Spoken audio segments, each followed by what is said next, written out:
Sir, hello ma'am sir. So bali ito yung POS namin pang cafe, restaurant, yan sa mga snack bar. So turo ko sa inyo kung paano po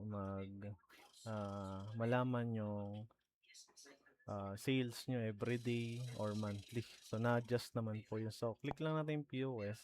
So ito is naka-PC type po. Pwede naman natin to install sa or gamitin sa tablet. Ano po? Basta Android type po siya. So, naka-default na password dito yung 6 na 0. Then, login lang po natin. So, may mga sample na po ako dito. Table 1, table 2, table 3. Sample po to is pag may mga dine-in po kayo. Ano po? So, sample po yan. So, sa table 1, kung may ilang guest po yan, pwede namang isa na lang. Na-edit naman po itong mga guest na to. O, for the record lang po siya. Yan. Then, may mga drinks, menu. Tatap nyo lang po to or touchscreen yung gagamitin ng or PC. Then charge, yan. Mga sample lang po to. For example, ay menu. Ayan. Sa adobo. So, for example, dalawang orderin niya. Then sa drinks, coffee, then water. Tap nyo lang po. Then add-ons, extra rice. Then charge. Kung ipapadeliver, pwede naman. Or depende naman po yan sa inyo, no? Then, pag sinend natin to, magpiprint po sa kitchen printer natin kung malapit lang po, no? Yung kitchen printer. So, di-bluetooth lang naman po yan, no? Then, kung magpi-payment na po, yan. Click nyo lang po yan. Then, proceed to payment. Then, meron naman tayo dito mga payment method.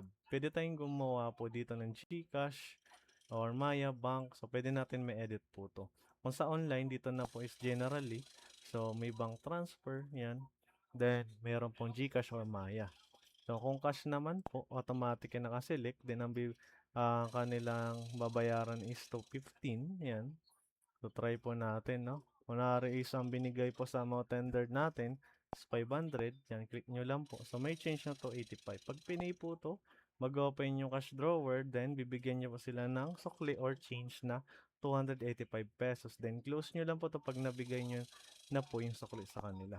So, ganun lang po mag-transact. Then, paano naman malaman? Yun na nga po katulad sinabi ko, paano po malaman yung sales. So, sa 3 dots po tayo. Then, punta po tayo dito sa receipt. So, pwede rin po dito makita yung benta natin. Kasi sa receipt is per invoice. So, isa pala yung benta ko sa invoice number 1.